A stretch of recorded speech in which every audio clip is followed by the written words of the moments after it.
Assalamualaikum warahmatullahi wabarakatuh. Apa kabar semuanya? Semoga kita selalu dalam keadaan sehat walafiat. Dan untuk yang sedang menjalankan ibadah puasa, saya doakan semoga lancar sampai waktunya berbuka. Amin. Yang baru saja melihat channel ini, bisa langsung di subscribe dan juga nyalakan loncengnya agar tidak ketinggalan video-video menarik selanjutnya. Pada kesempatan kali ini saya akan membuatkan tutorial tentang pembuatan pupuk organik cair. Untuk bahan-bahan dalam pembuatan pupuk organik cair yang sangat bermanfaat ini, tentu saja bahan-bahannya sangat-sangat mudah kita temui, kita dapatkan, dan tentu saja harganya juga terjangkau atau murah. Dan yang paling penting yaitu sangat-sangat gampang membuatnya. Sudah saya siapkan bahan air kelapa sebanyak 4 liter. Karena di sini banyak mengandung vitamin, unsur hara makro dan mikro, serta mineral lainnya. Nah, berikutnya di sini sudah saya siapkan fotosintetik bakteria, atau lebih dikenalnya kita menyebutnya PSB ya. Selanjutnya di sini saya juga menggunakan asam amino, di mana sangat banyak manfaat dari asam amino untuk mendorong pertumbuhan dan perkembangan tanaman. Dan untuk bahan yang terakhir, di sini sudah saya siapkan micin.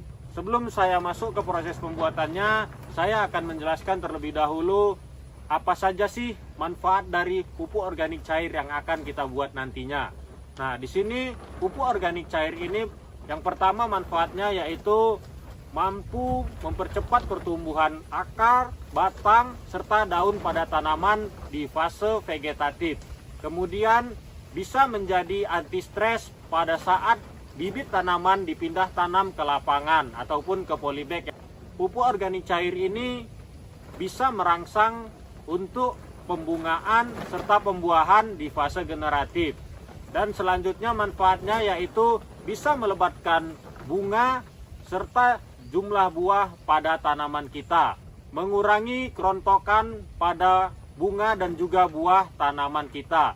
Dan untuk selanjutnya, pupuk organik cair ini bisa sebagai penyubur tanah serta tanaman kita. Dan yang terakhir yang tak kalah pentingnya yaitu menjadi sumber energi atau makanan untuk mikroorganisme yang ada pada tanah di lahan pertanian kita. Langsung saja ke proses pembuatannya. Sini sudah saya siapkan dalam wadah yang berisikan air kelapa sebanyak 4 liter. Kemudian di sini sudah saya siapkan juga PSB. Nah, di sini akan kita campurkan sebanyak 200 ml. Larutan PSB ini kita campurkan ke dalam wadah yang berisikan air kelapa.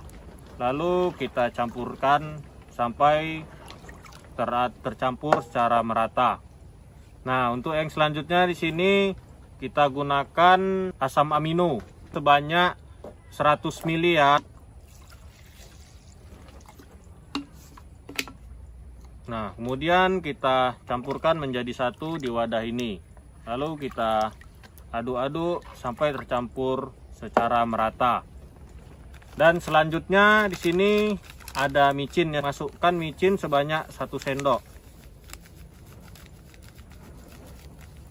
Tuh, kita campurkan dan kita aduk-aduk sampai semua bahan ini tercampur secara merata atau homogen. Setelah tadi melihat proses pembuatan pupuk organik cair ini, maka pupuk organik cair ini sudah selesai dan bisa langsung kita aplikasikan ke tanaman kita.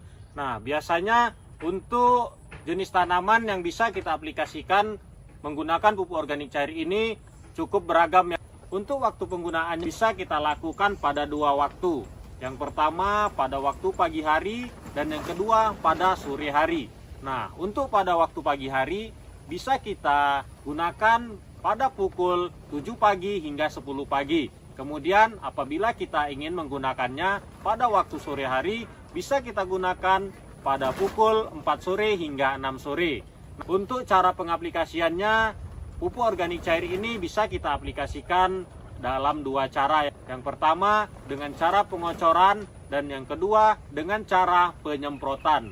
Untuk cara pengocoran, dosis yang kita butuhkan yaitu kita larutkan pupuk organik cair ini sebanyak 15 hingga 20 ml kemudian kita campur ke dalam 1 liter air biasa, lalu kita kocorkan atau kita siramkan ke tanaman yang kita inginkan. Nah, selanjutnya apabila kita ingin mengaplikasikannya dengan cara disemprot atau spraying, bisa kita larutkan pupuk organik cair ini sebanyak 10 hingga 15 ml, kemudian kita campurkan ke dalam 1 liter air biasa, lalu kita semprotkan atau spraying ke tanaman kita. Untuk interval waktu penggunaannya hanya cukup melakukannya atau mengaplikasikannya 1 minggu 1 kali.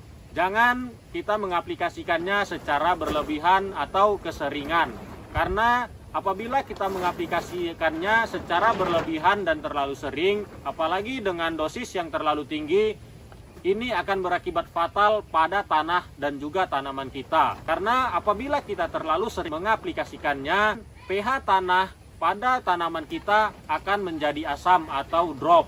Nah, apabila pH tanah kita asam, maka semua unsur hara yang kita aplikasikan atau yang kita berikan ke tanah dan juga tanaman kita tidak akan mampu diserap oleh tanaman kita ya. Setelah tadi sendiri mulai dari proses pembuatannya hingga jadi dan cara penggunaannya serta dosis penggunaannya, menarik kesimpulan bahwa pupuk organik cair yang saya buat ini sangat-sangat gampang membuatnya serta bahannya juga mudah didapatkannya. Jadi tunggu apa lagi? Langsung saja praktekkan dan buat pupuk organik cair ini agar kita saling mendapatkan manfaatnya dari penggunaan pupuk organik cair ini. Nah, pupuk organik cair ini bisa menjadi solusi dari mahalnya pupuk kimia yang sudah beredar pada saat sekarang ini. Jadi pupuk organik cair ini bisa menjadi solusi untuk kita para petani. Di sini juga saya ingin mengingatkan, harus kita mulai menjadi petani yang cerdas, mandiri, serta berdaulat, agar kita tidak berketergantungan terhadap produk-produk yang ada di luaran sana. Tentu di sini juga bisa memotong atau menghemat kos pertanian atau kos produksi dalam bertani kita. Demikian video pada kali ini tentang pembuatan pupuk organik cair yang sangat bermanfaat untuk tanaman kita. Mudah-mudahan kita mendapatkan manfaatnya. Amin. Jangan lupa dukung terus channel ini dengan cara di subscribe, komen, like, dan juga share agar channel ini semakin berkembang dan terus maju. Saya akhiri. Assalamualaikum warahmatullahi wabarakatuh. Salam petani.